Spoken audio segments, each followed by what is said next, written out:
안녕. 오늘은 타인을 위한 회복 소단락 두 번째.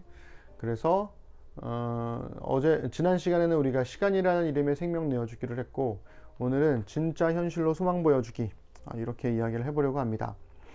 열왕기하 6장 8절부터 19절을 읽어보면 참 좋을 것 같아요. 근데 그렇지 못하더라도 제가 지금 설명할 거니까 괜찮습니다. 예수님 믿기 때문에 손해보는 결정을 할 때가 되게 많죠. 특히 이제 예수님 믿는 사람들은 자기 희생을 보통 많이 얘기를 하니까 좀 착하게 살아야 된다, 이런 윤리적인 요구들 참 많이 하잖아요. 근데 그렇게 하려고 하면 나를 아끼는 사람들 혹은 주변 사람들 중에서는 이렇게 말하는 사람들이 있습니다. 너 현실적으로 좀 살아. 넌 너무 이상적이야. 그게 가능하다고 생각해? 뭐 그렇게까지 해. 이런 얘기를 듣곤 하죠. 가만히 생각해보니까 제가 하는 말인 것 같기도 하고 어쨌든 그러니까 이 세상에서, 이 험한 세상에서 살아가려면 좀 더 약을 필요도 있고, 취할 건 취하고 버릴 건 버리기도 해야 하는 그런 처세가 필요하기도 하다, 이런 이야기를 듣는 거죠. 근데 저는 그런 사람들이 말하는 현실적이라는 표현이 정말 현실을 반영하고 있는 것인가를 돌아볼 필요가 있다고 생각합니다. 그걸 잘 보여주는 본문이 엘리사와 그의 종에 관한 이야기, 아까 말씀드린 열왕기하 6장 8절부터 19절의 이야기라고 생각해요.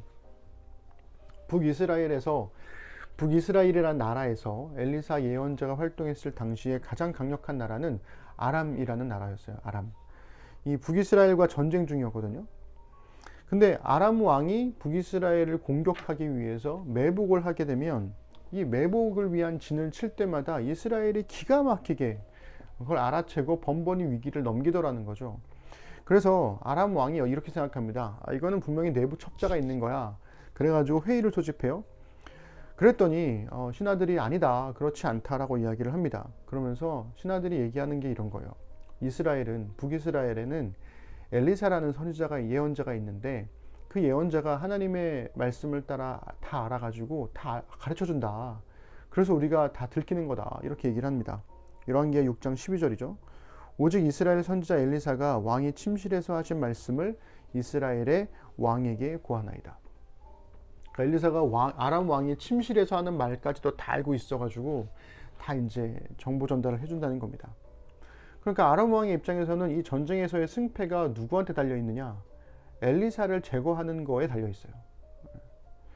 그래서 아람 왕은 군대를 보내서 엘리사를 체포하려고 합니다. 그러니까 잡아가려고 하죠.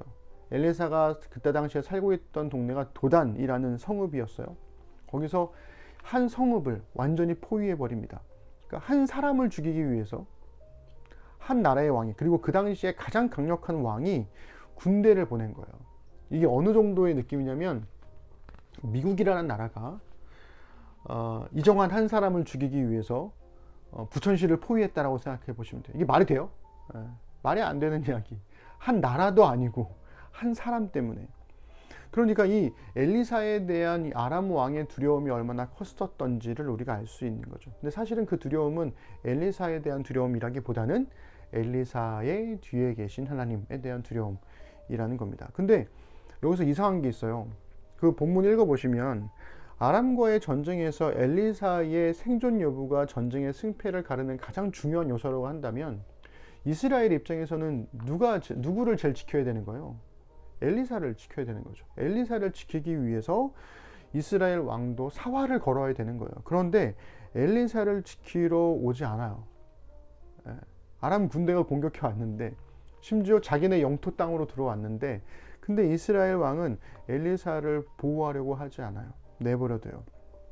그러니까 엘리사는 이스라엘의 승리를 위해서 꼭 필요한 존재이기는 하지만, 북이스라엘의 당시 왕이었던 여호람 왕에게는 죽어도 상관없는 사람인 거예요. 왜 그랬냐면, 엘리사가 꼬치꼬치 여호람 왕에게 하나님을 믿는 나라에서 그렇게 통치하시면 안 됩니다. 당신은 그렇게 살면 안 됩니다.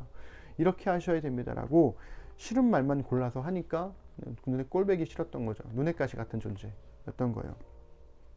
북이스라엘을 전부 집어삼킬 만큼의 강력한 이 아람 군대는 엘리사를 잡으러 왔는데 엘리사를 구하러 온 군대는 없었다라는 겁니다.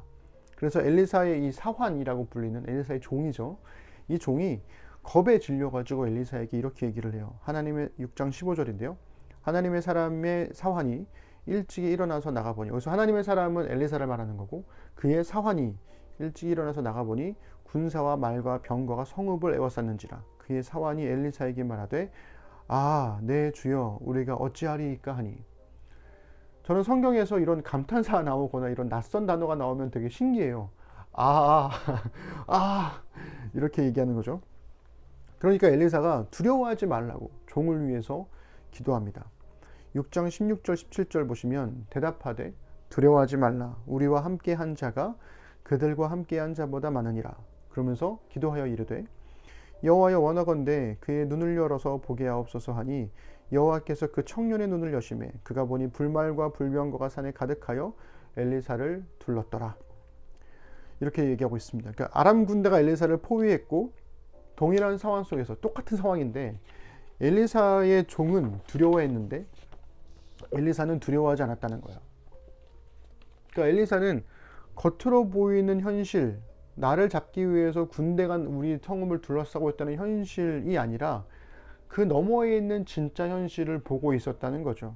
그게 뭐냐면 하나님의 군대가 엘리사를 둘러서고 있었다라는 거예요. 이 얘기는 엘리사만 없으면 승리를 할 수 있다라는 게 아니에요. 이스라엘의 승리는 엘리사가 아니라 하나님에게 달려있기 때문에 그렇습니다. 저는 이 이야기가 되게 전설 따라 삼천리 같은 이야기처럼 보이지만, 그리스도인이라고 하는 것은 일상 속에서 일하시는, 그 눈에 보이는 현실 속에서 일하시는 하나님의 손길, 보이지 않는 손길을 보고 느끼고 경험하는 사람들이라고 저는 생각합니다. 경쟁과 끝없는 불안이 가중되고 있는 세상 속에서 사람들이 말하는 현실이야말로 가짜 현실이라는 거죠. 하나님이 그러한 세상 속에서도 하나님은 당신의 뜻을 이루고 계시더라는 거예요. 통치하고 계신다. 하나님이 다스리신다. 하나님의 선함이 여전히 살아있다. 이게 사실은 진짜 현실이라는 거죠. 보이지 않는 하나님의 진짜 현실이 있다. 그래서 그 진짜 현실을 보게 되면 예수님이 가르치시고 살아내신 길을 따라서 살게 돼요. 유다가 예수님 팔았잖아요. 베드로는 예수님 버렸어요. 배신자는 보복을 당하는 게 이 세상이 말하는 현실이에요. 그죠? 근데 예수님은 그 안에서 진짜 현실을 보세요. 배신자를 사랑으로 용서하시는 것이 예수님이 말씀하시는 진짜 현실이라는 거예요. 그 사람들을 끝까지 사랑해서 다시 하나님의 사람으로 회복하려는 것이 하나님이 말하시는 진짜 현실이다. 유다는 가짜 현실에 갇혀서 죽었어요. 배신자는 보복당해, 나는 망했어, 그리고 스스로 자살해버리잖아요. 근데 베드로는 진짜 현실을 보게 되었어요. 자신을 끝까지 사랑하시고 용서하시는 예수님. 그래서 베드로는 그 이후로 예수님의 길을 따라 걸으면서 사람들이 그가 보았던 진짜 현실을 볼 수 있도록 도왔습니다. 생각해 보세요. 베드로가 초대교회에 혹은 다른 지역에 가가지고 예수님의 사랑을 막 전해요. 그러면 사람들이 보통 이렇게 얘기하겠죠. 베드로 선생님, 저는 예수님 믿기에 합당한 사람이 아닌 것 같아요. 저는 그만한 존재가 아닌 것 같아요. 저는 더 야가빠졌고, 저는 좀 더 사악하고 나쁜 짓도 많이 하고 여전히 제 안에 욕심이 가득합니다. 제가 감히 예수님을 사랑한다고 말할 수 있을까요? 저는 그럴 만한 깜냥이 안 돼요. 그러니까 제가 좀 더 나은 사람이 되면, 그러면 그때 가서 제가 예수님을 믿도록 해볼게요. 이렇게 얘기한다면 베드로가 뭐라고 얘기할까요? 형제님 혹은 자매님, 저는요 예수님을 버렸던 사람입니다. 저는 예수님을 모른다고 부인했던 사람입니다. 그런데도 예수님은 나를 끝까지 사랑해 주셨습니다. 그리고 지금의 나의 모습은 예수님이 끝까지 사랑하셨던 그 은혜 때문에 내가 이렇게 돌이키게 된 겁니다. 나는 이 가짜 현실을 보지 않습니다. 진짜 현실을 봅니다.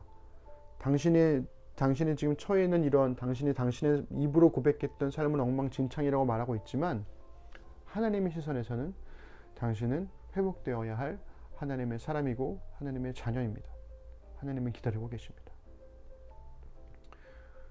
아무도 피해갈 수 없는 이 놀라운 고백을 하고 있는 거죠. 무엇으로 우리가 사람들의 회복을 도울 수 있을까요?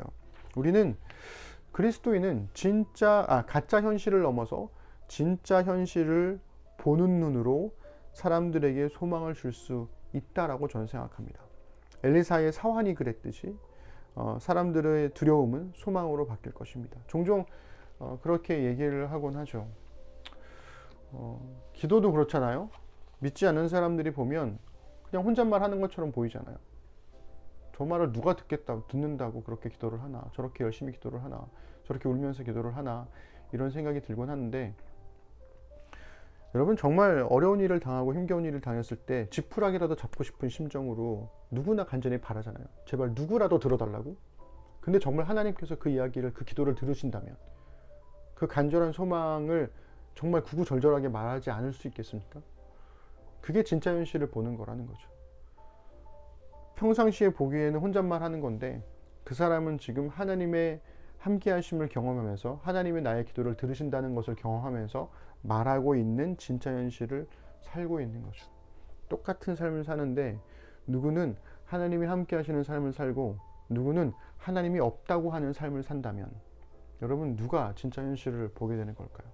그 얘기를 우리가 그리스도인들이 보여줄 수 있지 않을까라고 생각합니다. 어제 이 얘기는 잠깐 하고 넘어가죠.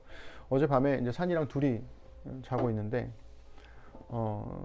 산이가 그런 얘기를 하는 거죠. 아빠,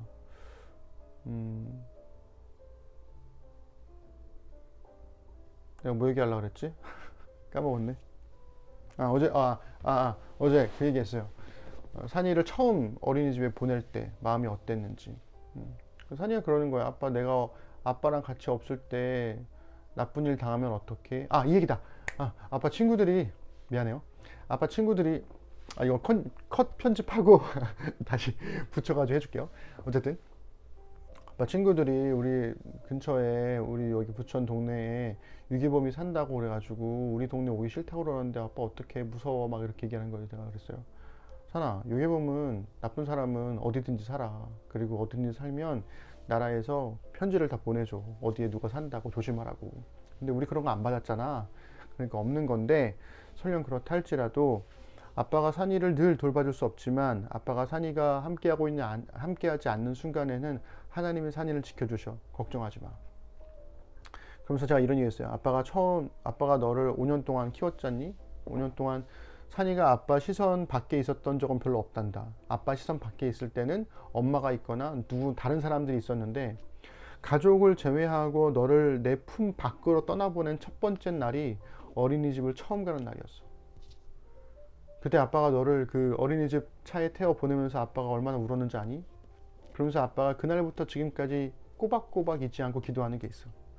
하나님, 내가 비록 아이와 몸으로 함께 할 수 없지만, 내가 몸으로 함께 할 수 없는 그 모든 순간들을 하나님께서 지켜주시고 돌봐주십시오. 그래서 사람들이 보기에는 산이가 혼자 있는 것 같지만, 아빠의 눈에는 하나님의 산이와 함께하고 계셔. 하나님을 지켜주고 계셔. 그러니까 걱정하지 마, 두려워하지 마. 뭐가 진짜 현실이라고 생각하세요? 나는 정말 그게 진짜 현실이라고 믿고 있어요. 그리스도인은 그 진짜 현실을 보는 사람들이죠. 그리고 그것을 통해서 두려워하고 있는 누군가에게도 소망을 줄 수 있다. 그렇게 그 사람들의 회복을 도울 수 있다는 겁니다. 그래서 엘리사의 사환이 그랬듯이, 당신의 두려움이 소망으로 바뀐 적이 있었는지, 있다면 우리 두 사람이 서로 함께 이야기해 주면 좋을 것 같아요. 중간에 컷 편집하기 귀찮으니까 그냥 봅시다. 다음 시간에 만나요. 안녕.